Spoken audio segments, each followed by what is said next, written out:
Kalian sudah menonton kan video di atas?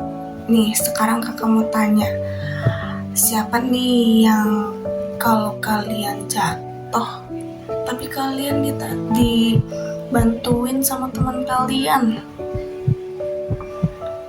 Ada nggak? Kalau ada, terus siapa nih yang kalau kalian bingung ngerjain PR dari guru kalian itu, terus dibantu sama papa? Oke. Nah, pertolongan yang telah kalian terima itu disebut sebagai sang penyelamat. Kira-kira adik-adik tahu nggak sih apa itu juru selamat? Juru selamat adalah seorang yang menolong kita saat kesulitan, seperti yang tadi, menyelamatkan kita dari segala bahaya, membantu kita kembali aman dan ngerasain hal bahagia. Nah, kalian tahu nggak sih apa itu juru selamat?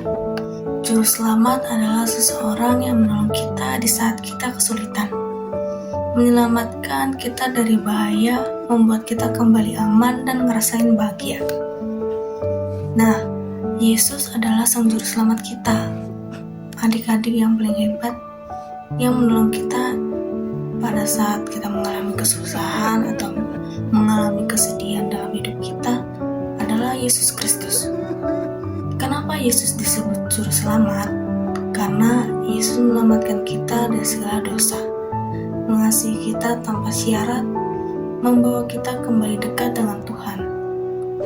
Yesus tidak hanya menolong sekali, tapi selalu menolong kita setiap hari. Adik-adik, ada banyak cerita dalam kitab suci tentang Yesus yang menyelamatkan orang. Kisah yang pertama itu Yesus menenangkan badai. Bayangkan para murid berada di perahu, tiba-tiba datanglah badai besar. Mereka itu sangat ketakutan sekali. Lalu mereka memanggil Yesus dan berkata kepadanya, "Tenanglah, angin dan ombak pun berhenti." Artinya apa?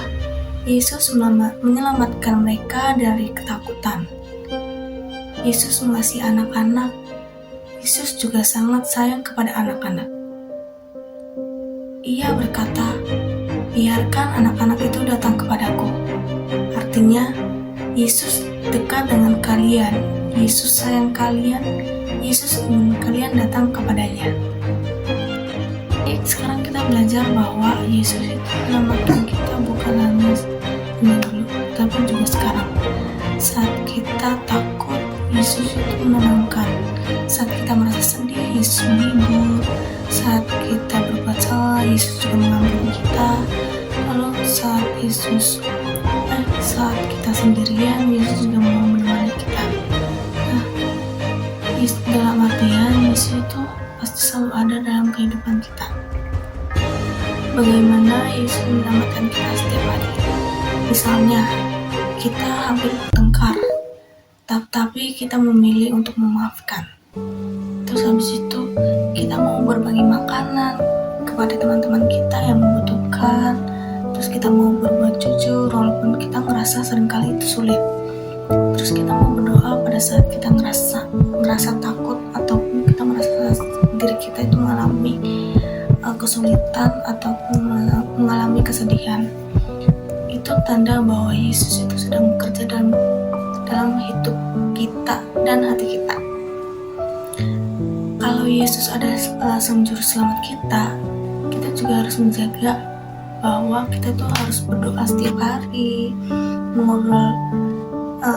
berdoa setiap hari gunanya untuk ngobrol bersama Tuhan, menganggap Tuhan itu sahabat kita. Lalu yang kedua itu kita masih sesama, tidak mengejek teman kita, tidak menyakiti teman kita. Terus yang ketiga, kita mau berbuat baik. Contohnya seperti mau menolong teman kita, yaitu contohnya tadi kayak mau berbagi makanan kepada teman kita. Terus menghormati orang tua juga perlu, teman-teman. Contohnya kita mau nurut sama orang tua, terus mau membantu orang tua gitu. Terus habis itu yang keempat, ini sangat penting, mau mengampuni. Karena dari kita mau mengampuni, kita itu tidak perlu menyimpan rasa amarah kita, merasa dendam, karena kita adalah orang yang harus mengampuni. Terus habis itu yang kelima, dekat dengan Tuhan. Contohnya seperti adik-adik itu rajin ke gereja dan mendengarkan sabda Tuhan gitu. Sekian dari materi Yesus adalah sebagai penyelamat. Kita selesaikan. Sampai jumpa di materi selanjutnya teman-teman. Bye bye, semangat, selalu berdoa, jangan lupa.